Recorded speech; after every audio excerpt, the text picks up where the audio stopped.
Jadi agak lucu juga menyaksikan Sultan Agung hidup membina keluarga mungil bersama Ratu Batang dan putra mereka, Raden Mas Sayidin yang kelak akan menjadi susuhunan Amangkurat I. Lah, ini raja apa kepala dinas?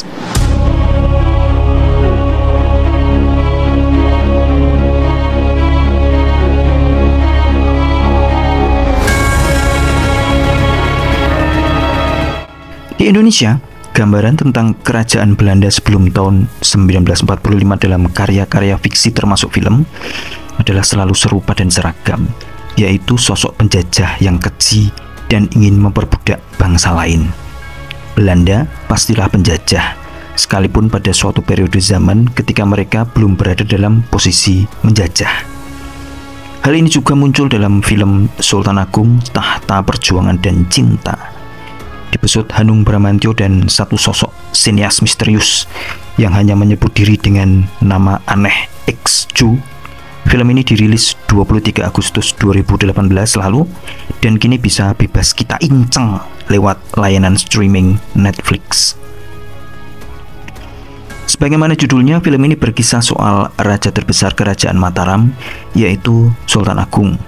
Versi ABG-nya diperankan Martino Liu, sedang versi dewasanya dimainkan oleh Aryo Bayu.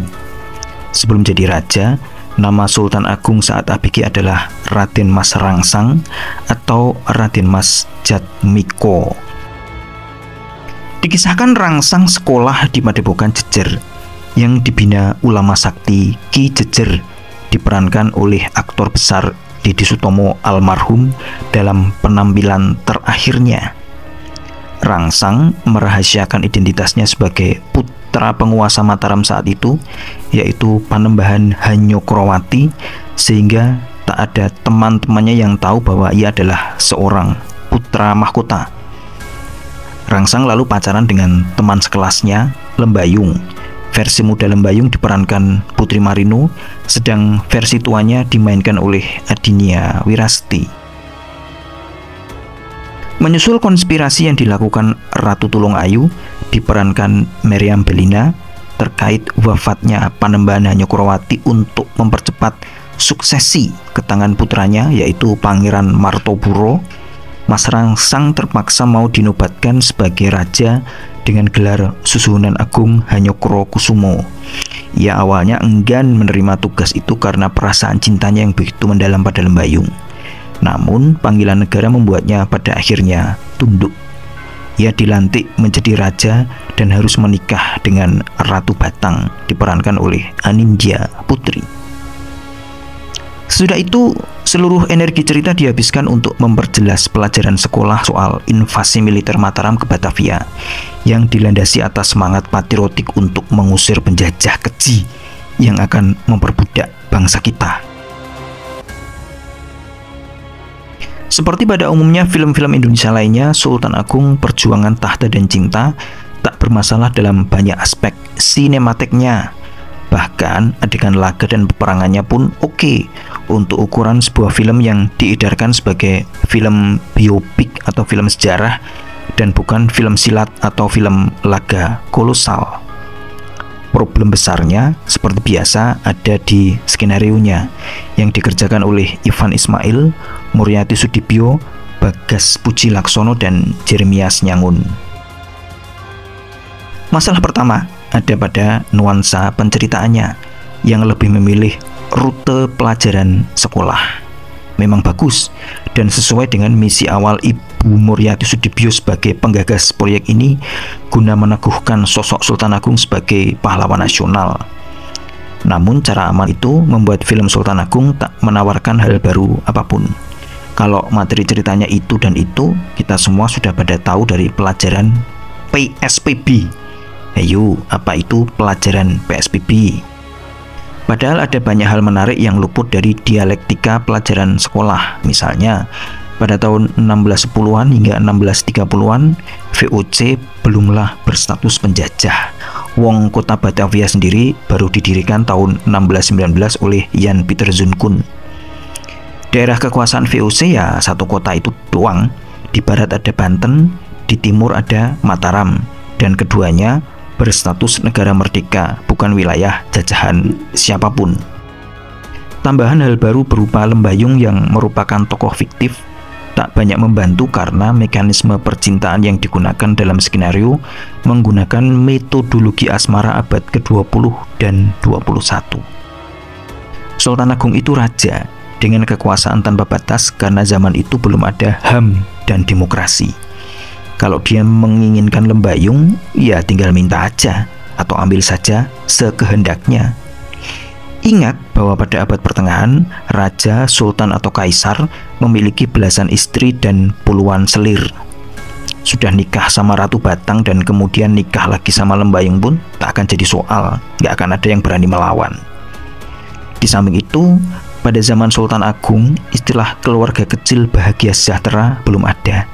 Jadi agak lucu juga menyaksikan Sultan Agung hidup membina keluarga mungil bersama Ratu Batang dan putra mereka, Raden Mas Saidin yang kelak akan menjadi susuhunan Amangkurat I.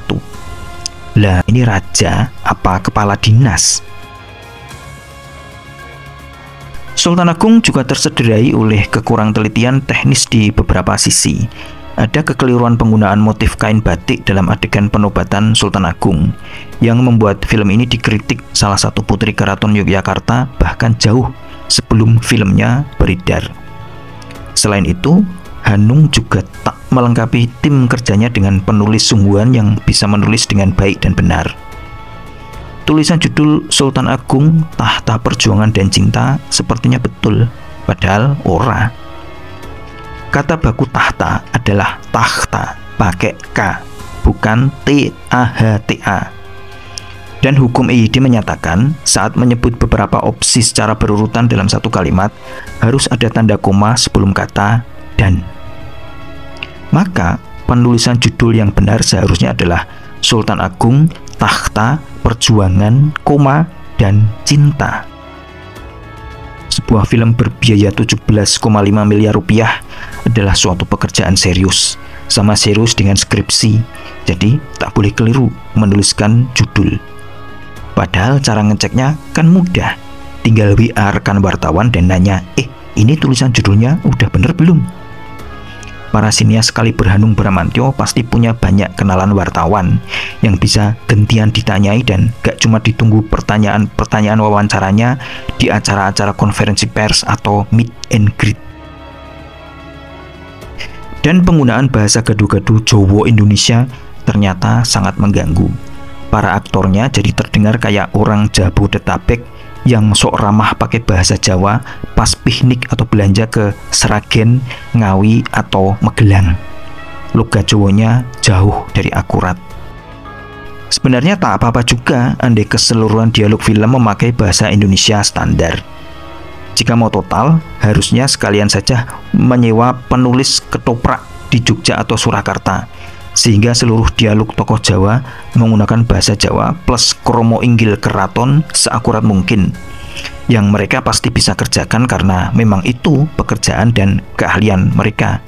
Nanti di film tinggal dikasih subtitle bahasa Indonesia.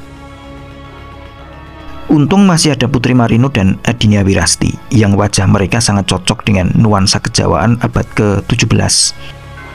Akting Aryo Bayu juga kuat, meski harusnya bisa jauh lebih impresif andai Sultan Agung bisa dipotret dingin dan terengginas, dan bukannya yang terlalu penuh emosi dan melodramatik.